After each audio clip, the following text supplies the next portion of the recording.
Hello again, everyone. It's good to have you with us for this event. It figures to be an exceptional one that doesn't need any build-up. My dad, Ed, and Howard Cosell. And Howard told me, he said, "You're wasting your time making movies about football." He said, "You should be using your talent to make films about more relevant and important subjects than sports." He was never just a voice behind the mic. He was the lightning rod in a suit, the outsider who demanded a seat at the table, and then flipped that table over. He didn't just report on the game, he exposed it, criticized it. Sometimes he even defended those who were vilified by it.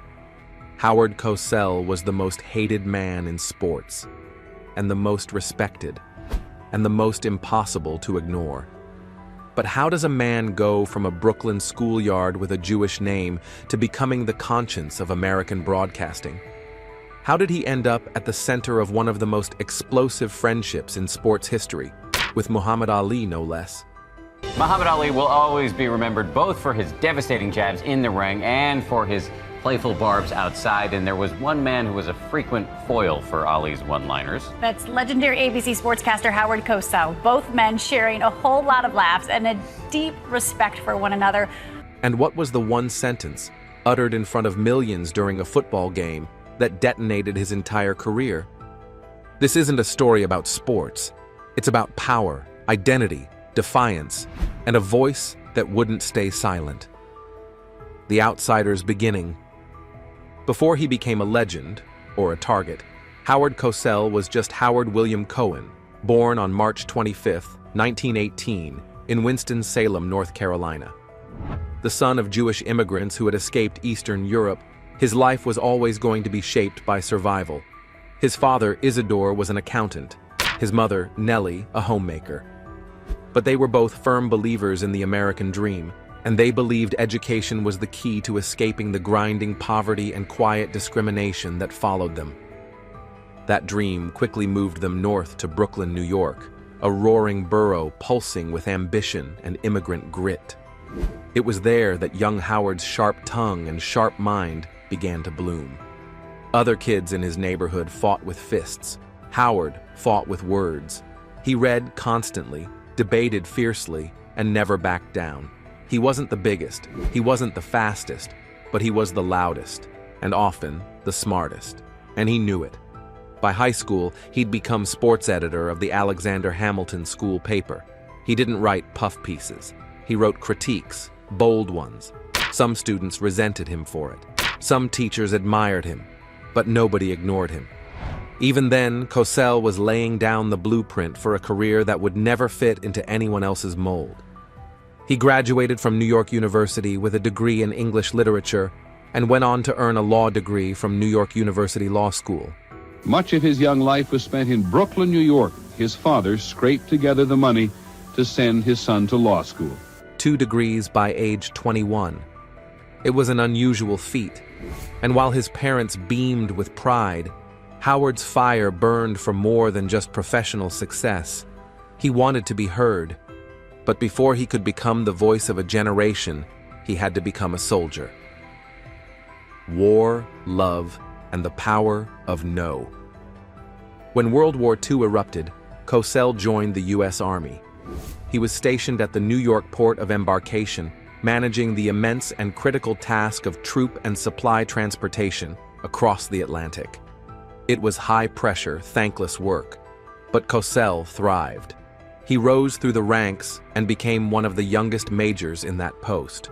Calm under pressure, efficient, commanding. It was another preview of the man he would become. But it wasn't just orders and logistics that changed him. It was love. While serving, Cosell met Mary Edith Emmy Abrams, a WAC sergeant. Dating between enlisted personnel and officers was strictly prohibited, but Cosell, in classic form, didn't care. He went directly to a general, requested permission, and got it. They married in 1944 in a Brooklyn judge's chamber. It was simple, fast, and defiant, just like him. They'd be married for 46 years until her death in 1990. Through the storms of fame, controversy, and loss, Emmy remained Howard's anchor. Even when her conservative Presbyterian family had doubts, Howard never flinched. Rules were made to be challenged, even in love. After the war, Cosell returned to New York and opened a law practice in Manhattan. His client list soon included major sports figures, including baseball icon Willie Mays. He was making good money, $25,000 to $30,000 a year, a strong income for the time. But something inside him was restless. He would often walk around his office, narrating imaginary sports games out loud. Friends called it odd. Howard called it essential. He wasn't born to practice law. He was born to be heard. One day, a door cracked open. Cosell shoved it wide. Speaking of sports and truth. In 1953, Cosell got his first real break. Hal Neal, an ABC radio executive, invited him to host a local sports segment on WABC in New York. It was a lightweight show, little league kids interviewing professional baseball players. Cosell wasn't paid. He didn't care. He was in the room. For 3 years, he juggled the law and unpaid radio. But one moment changed everything. Yankees outfielder Hank Bauer casually criticized his manager, Casey Stengel, on air. That offhand comment became a headline. Hank Bauer, you spent your baseball lifetime at the Yankees, and now it's out to Kansas City. How does it feel? Cosell realized something powerful. When people speak freely, they reveal the truth. And when you amplify that truth, the world listens. He carried that lesson with him as he launched Speaking of Sports, a program that began with a single sponsor and became a decades-long institution. Cosell didn't just report sports. He interrogated them. He stripped away the fluff, the hero worship, the cliches. He gave fans not just the final score, but the context behind the game, the dynamics, the conflicts, the controversies. He believed that sports, like politics, were ripe with human drama and moral tension. Why ignore that? By 1956, he dropped the legal practice entirely. He wanted to be full-time. No more fluff interviews. No more pretending. He asked the tough questions. He followed up when others wouldn't. His style divided fans, but he didn't care about approval. He cared about accuracy. In a media world full of cheerleaders, Cosell chose to be a critic, a mirror, a megaphone. He refused to hide behind neutrality. He said what needed to be said, even if it cost him. And often, it did. While other broadcasters smoothed out every edge, Cosell leaned into the sharp corners. He called out racism in boxing promotions. He challenged team owners on unfair trades and contract disputes. He defended athletes who were painted as villains by the press. At a time when broadcasters were expected to grin and nod, Cosell made waves. He knew that sports were never just sports. They reflected society, its tensions, its hypocrisies, its courage. His voice was unmistakable, measured, deliberate, nasal, and often theatrical. But what really set him apart was substance. He wasn't afraid to pause mid-sentence to make sure the gravity of a statement landed. He didn't pander to athletes or fans. He respected intelligence. His broadcasts were a place where truth got airtime, even if it was uncomfortable, even if it rattled sponsors, even if it infuriated the audience, and it often did. Letters flooded ABC regularly. Some praised his candor. Others called him arrogant, abrasive, even un-American. But Cosell never blinked.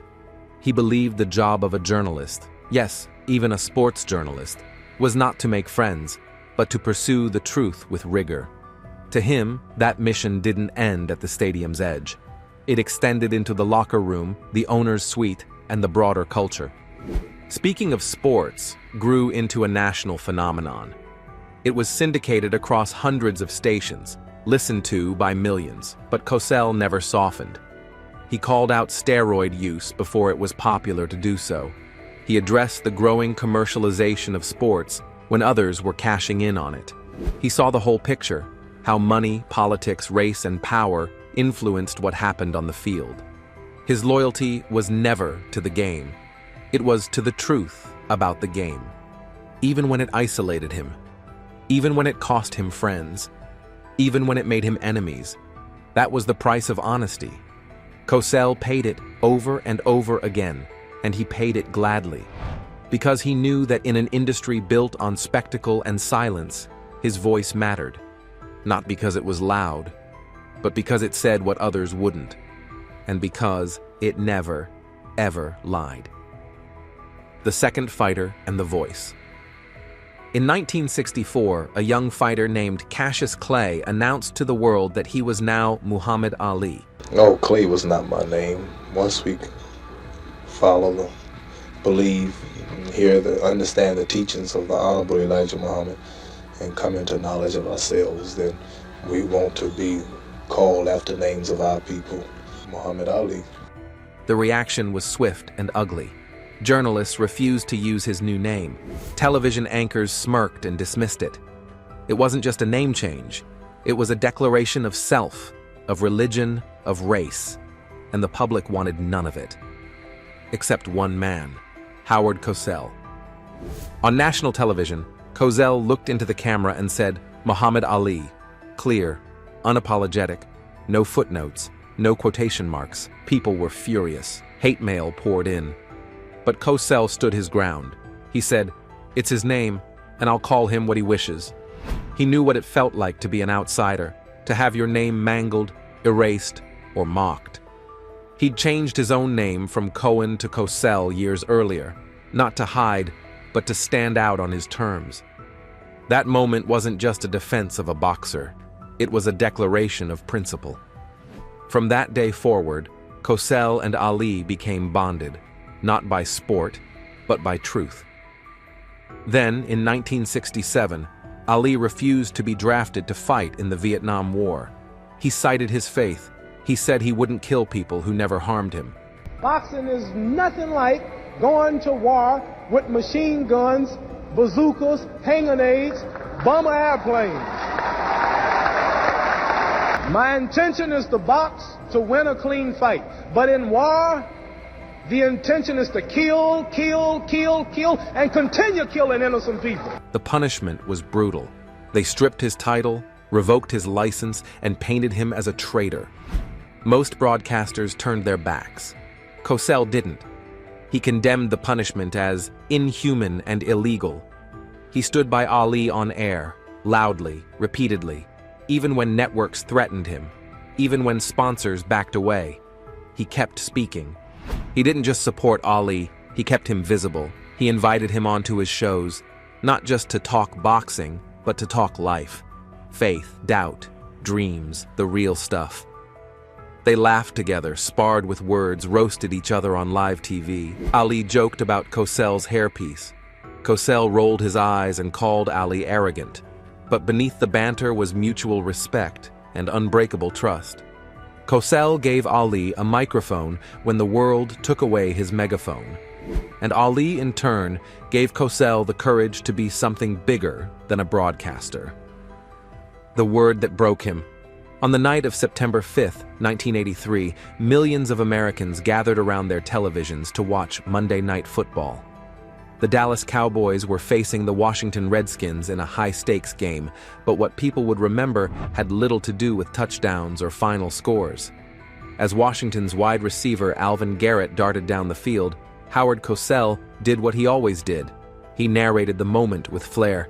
Then came 6 words that would upend everything. "That little monkey gets loose, doesn't he?" It was a phrase Cosell had used before, even affectionately, but this time it struck a different chord. The backlash was swift and brutal. Phones at ABC rang off the hook with angry viewers. Talk shows, newspapers, and editorials erupted with accusations. By morning, Cosell, the once untouchable voice of American sports, was facing the biggest scandal of his career. Reverend Joseph Lowery, head of the Southern Christian Leadership Conference, demanded a formal apology and sent telegrams to ABC executives. He pointed out not only the offensive nature of the comment, but also the glaring contrast it revealed. Black athletes filled the field, yet their voices were nearly absent in the broadcast booth. Cosell initially tried to downplay the comment. He claimed he hadn't said "little monkey" at all, or that he had used it purely to describe Garrett's quickness and agility. ABC supported him, saying he meant no harm and was referring to movement, not race. But the tapes were unforgiving. The footage was replayed over and over again. Viewers heard the words clearly. Denial only added fuel to the fire. Now it wasn't just about a single offensive comment. It was about dishonesty, tone deafness, and perhaps even a deeper kind of fall from grace. To make matters more complex, support for Cosell began to emerge, and from some of the very people the public assumed he had insulted. Muhammad Ali, his longtime friend, publicly defended him. Jesse Jackson also voiced support, reminding the public of Cosell's track record. He had stood up for civil rights, supported black athletes, and had consistently used his platform to fight prejudice. And most surprising of all, Alvin Garrett, the man Cosell had described, said he wasn't offended. He liked Cosell. He didn't interpret the remark as demeaning, but by then, public sentiment had already hardened. The media had framed the story as a racial insult, and that version stuck. Despite the defenses, Cosell's credibility had taken a critical hit. That football season would be his last on Monday Night Football. After 13 years of helping to reinvent how the sport was broadcast, Cosell stepped away. He later described the experience as emotionally draining. It wasn't just the scandal that pushed him out. It was also the erosion of his belief in the direction sports broadcasting was heading. The booth had become less about truth and more about entertainment. Cosell was disillusioned, bitter, and quietly broken. The fall was sudden, but the unraveling had already begun. Cosell continued his work in radio for a few more years, but something had changed. The fire in his voice, the edge that once cut through the noise, had dulled. Though still articulate and passionate, his commentaries no longer carried the same cultural weight. In truth, he was fading. Behind the scenes, Cosell was battling more than just professional decline. In 1990, he lost his beloved wife, Emmy. They had been married for 46 years. He had once said he wouldn't even cross a bridge without her. She had been his anchor, his confidant, his compass. Without her, he became adrift. In 1991, just 1 year after Emmy's death, Cosell was diagnosed with cancer. Doctors found a tumor in his chest and performed surgery in June. His health continued to decline in the years that followed. He struggled with heart disease, Parkinson's, and multiple minor strokes. Still, he tried to maintain a presence. He kept writing, showed up for interviews, and tried to stay active in broadcasting. But it was clear he was no longer the same man. He was quieter now, more introspective. Friends and family noticed a deep sadness. He no longer had the drive to fight, to argue, to perform. By 1992, Cosell officially retired from broadcasting. The once booming voice of American sports was now silent. Public appearances grew rare. The man who had once lit up living rooms and press rooms across the country slipped quietly into the background. In private, Cosell mourned more than just his wife or his health. He mourned the idea that he hadn't finished what he started. In interviews, he confessed to feeling pushed out before his time, that he had more to say, more to stand for. But his platform was gone, and the world had moved on. On April 23, 1995, Howard Cosell died of a heart embolism at the age of 77. News of his passing brought mixed reactions. Some hailed him as a pioneer and an icon, a man who changed the face of sports media forever. Others remembered him primarily for the controversy, the arrogance, the stubbornness. The obituaries were both glowing and critical. Some fans mourned, others didn't. His legacy had been forever complicated by that one night in 1983. Yet even amid the bitterness, the impact he left behind was undeniable. A few honors came before his death, though he was too ill to enjoy them. In 1993, TV Guide named him the greatest sports broadcaster of all time. That same year, he was inducted into the International Jewish Sports Hall of Fame. In 1994, he entered the Television Hall of Fame, though he was too weak to attend the ceremony. After his death, the accolades continued. In 1996, he was awarded a posthumous Sports Emmy for Lifetime Achievement. He was later inducted into both the American Sportscasters Hall of Fame and the International Boxing Hall of Fame. Those honors were more than ceremonial. They were a collective acknowledgement that Howard Cosell had changed the game. He had challenged conventions. He had refused to play nice when the truth demanded something bolder. He was at once arrogant and courageous, abrasive and principled. He was a broadcaster who often sounded more like a moral philosopher, a man who turned sports into a social commentary and a boxing match into a lesson in race, religion, and respect. Cosell didn't fit the mold, and he never tried to. That was his power and his curse. He didn't play the role of cheerleader, and he didn't shield athletes from criticism. But he also didn't shy away from standing up for them when it counted. He was the first broadcaster to call Cassius Clay by his chosen name, Muhammad Ali, when others refused. He gave black athletes a platform to speak.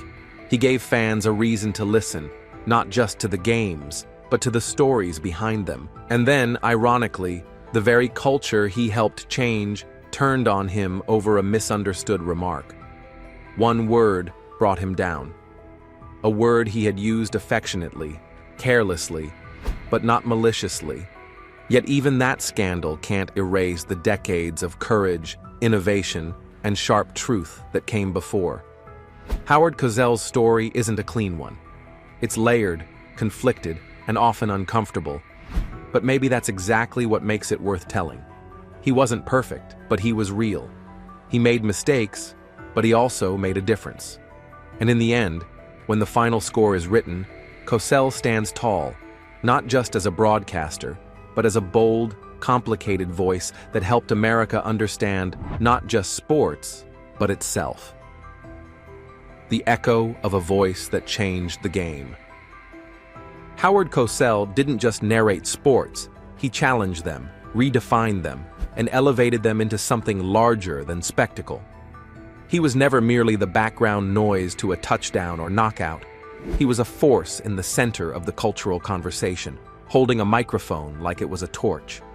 He spoke in a voice that couldn't be mistaken, sharp, deliberate, unforgettable, and in doing so, he made people feel, think, argue, and remember. And while some labeled him arrogant, abrasive, or egotistical, even his critics couldn't deny that he had shaped an entire era of broadcasting. In many ways, Cosell was always more than a sports commentator. He was a mirror to America's growing pains, a man who saw the games as symbols of deeper truths. He understood that sports were never just about scores. They were about identity, race, struggle, triumph, and failure. He stood by Muhammad Ali when the world called him a traitor. He opened his platform to black athletes when few others would. He spoke out against Vietnam, criticized the whitewashing of sports media, and dared to say what others wouldn't. And when he said it, you listened. You might not agree, but you listened. But Howard Cosell was also a man of contradictions. Behind the confident glare and booming rhetoric was someone who wrestled with deep insecurities, who sought validation and feared being forgotten. He loved his wife, Emmy, with a tenderness that few saw. He recited poetry to his children, played cards with neighbors, and softened around his grandchildren. The fiery broadcaster who sparred with athletes and executives was, in private, thoughtful and deeply human. His downfall, catalyzed by a single controversial remark, was sudden and painful. And yet, it revealed how fragile fame can be, even for someone who had once seemed untouchable. The context didn't matter. The defense from civil rights leaders and athletes couldn't undo the damage. The court of public opinion had ruled. Cosell was finished, not because of decades of boldness, but because of one moment of misinterpretation. Yet legacies are not written in single sentences. They are formed over lifetimes, shaped by courage and conviction, by resilience and resistance. Howard Cosell's voice may have gone silent in the final years of his life, but its echoes are still heard every time a broadcaster dares to go beyond the score, every time someone in sports media decides to tell it like it is. Today, in a world saturated with analysis and noise, Cosell's clarity feels rare. He made broadcasting matter. He made it personal, political, and profound. He didn't just talk about the games. He made you understand why they mattered. And for that, he remains not just a broadcaster, but a pioneer. Howard Cosell died on April 23, 1995. In other news, a sportscasting legend has died. Howard Cosell had been suffering from cancer, Parkinson's, and heart disease. But the spark, Jim Hubert takes a look back at his celebrated career. A love story, the questions he asked, and the courage he displayed. Seal's relationship with supermodel Heidi Klum is not just was once the picture of celebrity perfection. The couple married in 2005 with yearly vow renewals that made fans believe in love again. Together they had 3 children, and Seal adopted Heidi's daughter from a previous relationship. On the outside, they seemed unstoppable. But in 2012, everything fell apart. They announced their separation, and shortly after, their divorce. Hit singer Seal and his supermodel wife Heidi Klum confirmed on Sunday that they are indeed going their separate ways. The news shocked fans. Seal was devastated. In interviews, he tried to remain composed, but the cracks were there. He admitted the breakup hit him hard. He missed his family. He missed the routine. He missed the stability. Behind the scenes, friends say Seal spiraled emotionally. He wasn't just losing a partner, he was losing the very foundation of his adult life. Few people knew the extent of Seal's health issues. His scars, often mistaken for tribal markings, are from discoid lupus erythematosus, an autoimmune disease that affects the skin. But that wasn't the only battle. Over the years, Seal also struggled with fatigue and joint pain. He kept most of his medical issues private, only revealing glimpses in rare interviews. As he aged, the flare-ups became harder to manage. Touring, once his passion, became physically exhausting. He quietly canceled several performances. Fans thought it was scheduling. In truth, it was pain. The once powerful voice that could fill stadiums now had to rest more often. For a man who built his identity around music, slowing down felt like losing himself. After his divorce and declining health, Seal began to withdraw from public life. No more frequent TV appearances. No high-profile music collaborations. He seemed to vanish. The industry moved on. New artists took over the charts. And while Seal never officially announced a retirement, the silence said enough. Occasionally, he'd appear on talent shows like The Voice Australia, but even then, his presence felt subdued, like a man doing a job, not sharing a passion. Fans noticed. His once charismatic energy was replaced with something quieter, almost sad. And yet, behind the scenes, Seal was still writing, still thinking, still remembering the days when the world knew his name. After his divorce from Heidi Klum, Seal's relationship with his children became more complicated. Custody arrangements, press rumors, and distance created tension.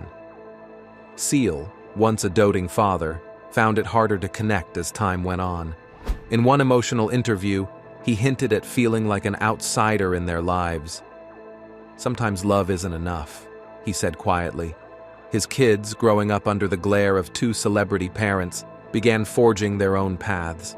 Lenny, Heidi's daughter, whom he adopted, became a model. But Seal, known for guarding his privacy, rarely shared their milestones. Some fans speculate that the family rift grew wider with time. Others believe he simply couldn't keep up with the pace of their evolving lives. Either way, the man who once sang lullabies to his children now often watches from afar. Seal now lives a much quieter life. No paparazzi, no screaming fans, just silence. Reports suggest he spends most of his time in his Los Angeles home, surrounded by instruments, old records, and memories of a life that once felt like a dream. Friends say he's grown more introverted over the years. He rarely hosts visitors. Neighbors describe him as polite but distant. The man who once commanded massive arenas now finds peace in solitude. But is it peace or loneliness? Seal has spoken in interviews about the pain of losing connection, of feeling forgotten. It's a very, very hard thing to be in a relationship and working on a relationship and have a family and have kids and have two huge careers and a lot going on. When the applause stops, he once said, you're left with the echo. And that echo doesn't last long. It's a haunting thought. For someone who gave the world so much, the silence that now surrounds him is almost cruel. After the early 2000s, Seal released several albums, but most went unnoticed. System, Soul 2, and 7 lacked the impact of his earlier work. Not because they weren't good, but because the world had moved on. The music industry had changed. Attention spans were shorter, streaming dominated. Seal's deep, slow-burning ballads felt lost in the noise. Critics praised his artistry, but commercial success faded. Seal tried to adapt, collaborating with DJs, trying new sounds, but it didn't work. Fans missed the old magic, and Seal? He quietly accepted it. In one interview, he said, "Not every song is meant to be heard. Some are just for me." That quote says everything. Seal never stopped creating. He just stopped expecting the world to listen. Seal's childhood still lives with him. Abandoned by his parents, raised in foster care, and later reunited with an abusive father, his early years were filled with pain. And no amount of fame could erase those memories. He has admitted that the trauma shaped his music, his relationships, and even his silence. "You learn to protect yourself by not feeling too much," he once said. But that comes with a cost. His guarded heart, once admired as mysterious, often pushed people away. Seal battled trust issues for most of his adult life, and while therapy helped, some wounds run too deep. The fame, the love, the awards, they all covered the cracks. But now, as the noise fades, the past comes back louder than ever. There's no doubt Seal is a legend, but legends also face pressure. For years, Seal was expected to deliver hits, stay relevant, and keep his image polished. But he wasn't interested in the fast life. He didn't want to trend on social media or compete with auto-tuned artists half his age. This made the industry lose interest. Younger audiences didn't connect. Label support weakened. And slowly, the machine that once pushed Seal to the top turned away. It wasn't that he failed. It's that he didn't want to play the game anymore. And when you walk away from the game, it doesn't wait for you. Seal always wore a composed smile in public, elegant, calm. But behind that smile was a man battling his own demons. Friends say he often felt isolated, even at the peak of his fame. He hated parties. He avoided industry events. He preferred writing alone in his studio. Even in interviews, he spoke in riddles, rarely revealing too much. But in rare moments, his pain would surface. He once said, "Happiness is a moment. Sadness is a companion." That single line revealed a lifetime of inner conflict. Seal's fans may see him as the voice of love songs, but he lived many of those heartbreaks himself. The same voice that brought healing to others was often crying silently behind closed doors. Seal found some purpose outside music, occasionally appearing on reality shows like The Voice. He mentored young artists, offering wisdom without ego. He also involved himself in a few charitable causes, including lupus awareness.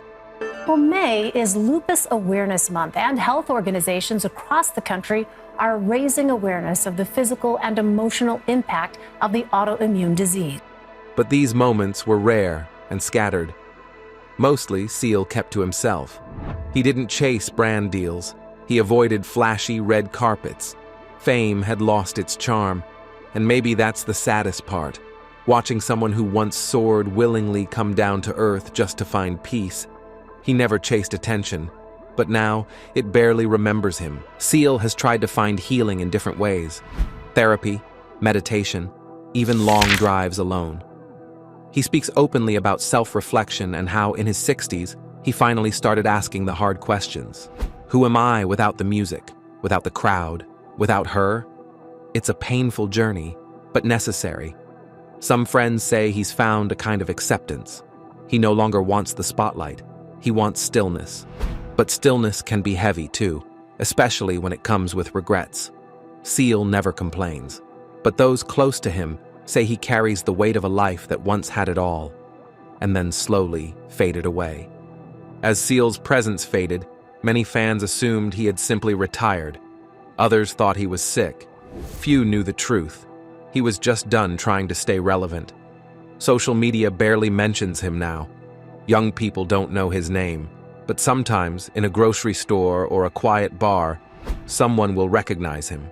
A whisper, a compliment. Your music meant everything to me. And in those moments, Seal smiles, not for attention, but because he remembers. He remembers what it was like to be seen, to be heard, even for a moment. Now, as Seal approaches 62, his life is marked by silence, reflection, and a haunting kind of beauty. He's not broke. He's not forgotten by everyone. But he is different. Softer, sadder, wiser. He once said, "Success is temporary, but your truth, that stays." And Seal's truth? It's layered with pain, passion, and a voice that still stirs hearts. His story isn't a tragedy. It's a reminder that even stars burn out quietly, that even legends long for peace. Seal's journey may no longer fill arenas, but it still fills souls, especially those who understand that sometimes the loudest cries are the ones we never hear. Seal's voice once echoed through stadiums, car radios, and broken hearts across the globe. But today, that echo lives mostly in memories. He gave the world everything, his soul, his pain, his truth, and in return, the world gave him applause, and eventually, silence. But maybe that's the part we forget about legends. They don't vanish. They simply fade into the background, quietly watching the world they once ruled. Seal doesn't chase fame anymore. He chases peace. He sings not for crowds now, but for himself. So the next time you hear "Kiss from a Rose," close your eyes. Listen closely. That voice carries the weight of a man who loved deeply, lost quietly, and still stands, alone, but not broken.